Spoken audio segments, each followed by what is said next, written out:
तीन चीजें बाकी रहती हैं।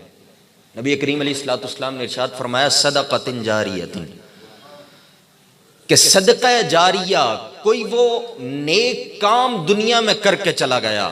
किसी मस्जिद की जरूरत थी, उसने मस्जिद बनवा दी। कहीं पर मदरसे की जरूरत थी, वहां उसने मदरसा बना दिया। कोई फलाही काम कर दिया। तो जब तक वो नेक काम होता रहेगा उसका सवाब उसकी कब्र में पहुंचता रहेगा। सदक़तिन जारियतिन।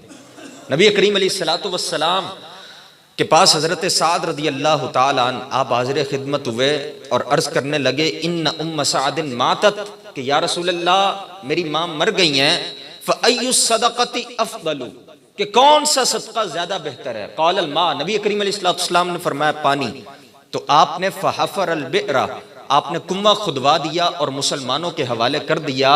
अल वफ़ाउल वफ़ा में जो तारीख़ मदीना पर बड़ी मुस्तनद किताब है, इमाम फरमाते हैं कमोबेश 200 साल से ज़ायद अरसे तक वो कुआं पानी देता रहा, और जब तक वो पानी देता रहा आपकी वालदा की कब्र में उसका सवाब पहुंचता रहा। सदक़तुन जारियतुन। और दूसरी चीज नबी करीम अलैहिस्सलाम ने इरशाद फरमाई औ इल्मी युंतफ़उ बिहा, कि कोई इल्मी काम बंदा छोड़ जाए। इल्मी काम ऐसा हो कि या तो वो आलिम दीन था तो शागिर्दों की एक हसीन तादाद छोड़ गया, कि आगे एक चेन बनती चली गई, आगे उलमा तैयार होते चले गए, या कोई तहकीकी काम छोड़ गया, कुतुब से लोग पढ़ते चले गए। जैसे बड़ी हसीन मिसाल मेरे सामने है, कायद मोहतरम अमीरुल मुजाहिदीन उस्ताज़ी मुकर्रम हजरत अल्लामा हाफिज खादिम हुसैन रिज़वी रहमतुल्लाह तआला अलैह, आपने 1400 साल में ऐसी किताब नहीं मौजूद जो आपने तहरीर फरमाई है। ऐसी इल्म सर्फ पर तहकीक आपने फरमाई। लोग तो उन्हें उनकी तकारीर से जानते हैं ना, उनका इल्मी पहलू आपके सामने पेश करता हूं। आपने जो कुतुब तहरीर फरमाई है इल्म सर्फ के मौजू पर, वो कुतुब 1400 सालों में उलमा ने कभी नहीं लिखी ऐसी किताब। और जब तक वो किताब मौजूद रहेगी उलमा उससे फैज हासिल करते रहेंगे। बाकी सारी बातें तो अपनी जगह, बाबा जी की कब्र में उसका फैज पहुंचता रहेगा। तहसीर अबाब सर्फ, तालीलात खादिमिया, ये दो कुतुब बड़ी मशहूर ज़माना कुतुब है। और तीसरी चीज नबी करीम अलैहिस्सलाम ने इरशाद फरमाई औ वलदिन सालिहिन यदऊ लहू, कि बंदा अपने पीछे ऐसी नेक औलाद छोड़ जाए कि जो उसके लिए दुआए मगफिरत करती रहे।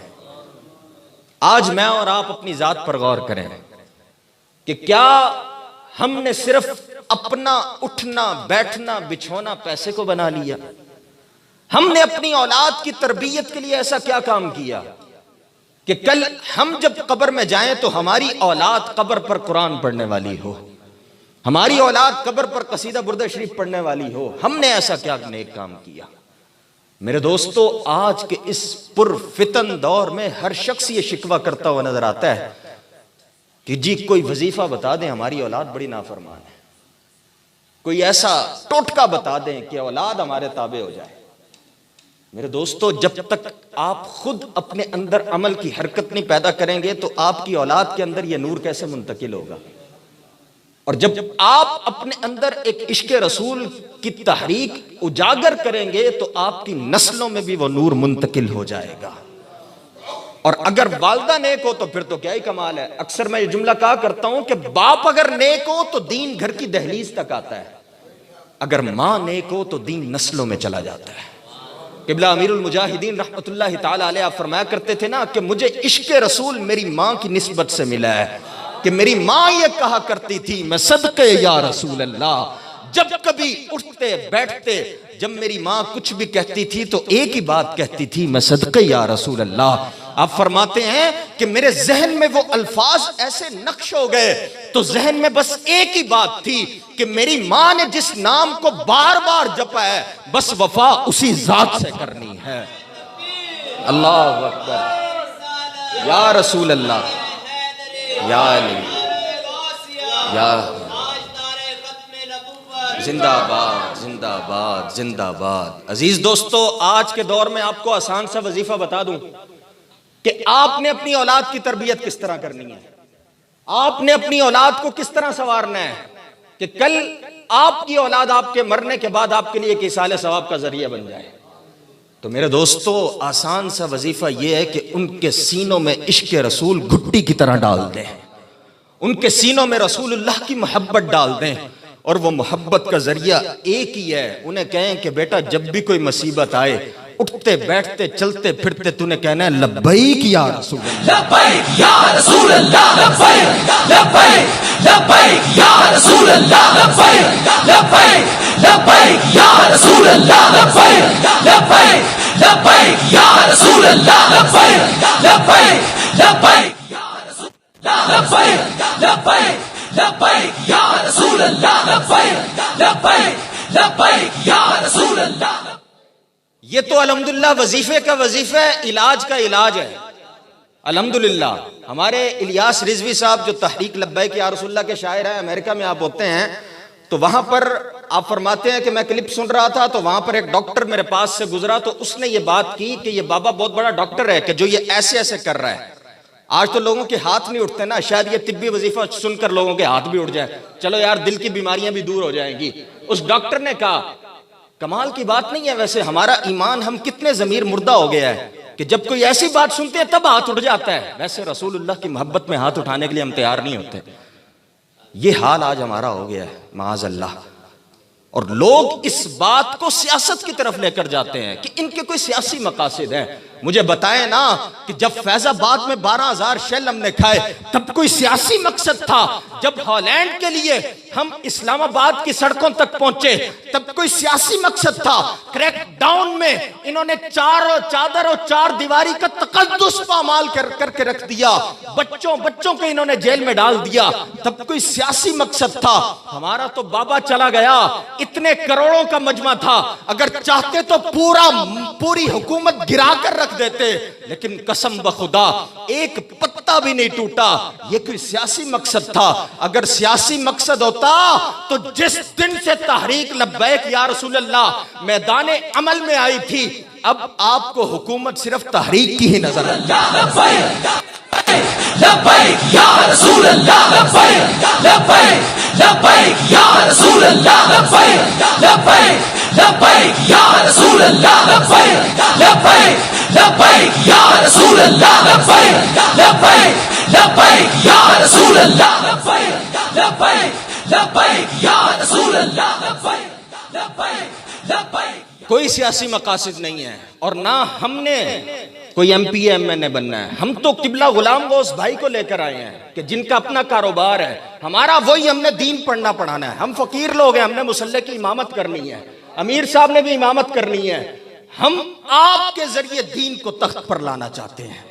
खुदारा इस दर्द को समझें, हर निजाम फ्लॉप हो चुका है, कोई निजाम की अब जरूरत नहीं रही, सबकी नजरें इसी तरफ है कि तहरीक लब्बैक या रसूल अल्लाह अगर मैदान अमल में आ चुकी है और अब इस्लाम का ये निफाज करवाएंगे तो घर घर में रोटी कपड़ा मकान तो बहुत छोटी चीजें हैं, घर घर में आपके बच्चों की इज्जतें भी महफूज हो जाएंगी। लब्बैक या रसूल अल्लाह, लब्बैक लब्बैक लब्बैक या रसूल अल्लाह, लब्बैक लब्बैक लब्बैक या रसूल अल्लाह, लब्बैक लब्बैक लब्बैक या रसूल अल्लाह, लब्बैक लब्बैक लब्बैक या रसूल अल्लाह, लब्बैक लब्बैक लब्बैक या रसूल अल्लाह, लब्बैक लब्बैक लब्बैक या रसूल।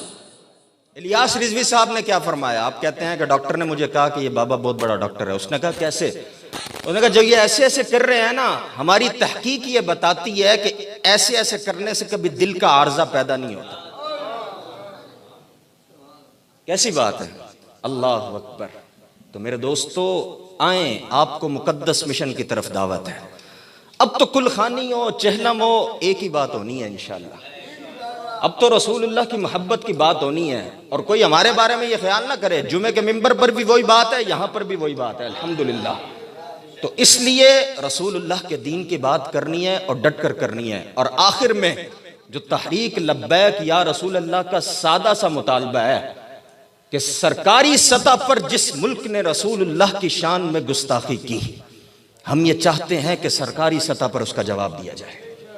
एक सादा सा मुतालबा है। होना तो ये चाहिए था कि फ्रांस के चिथड़े उड़ाकर रख दिए जाते, मिसाइल का रुख उधर को होता और उनके मुल्क को कोई वार्निंग ना होती, अगर रसूलुल्लाह का दीन तख्त पर होता, तहरीक लब्बैक या रसूलुल्लाह अगर दीन तख्त पर लाने में कामयाब होती, तो मेरे दोस्तों डॉक्टर आफिया सिद्दीकी ने अभी तक जेल में नहीं होना था, कौम की बेटी ने।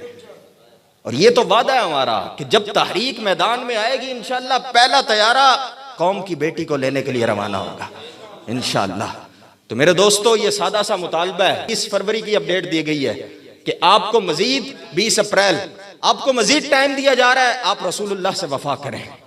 आपको मजीद हमने वक्त दे दिया, आप रसूल करीम अलैहिस्सलातु वस्सलाम से वफा करें।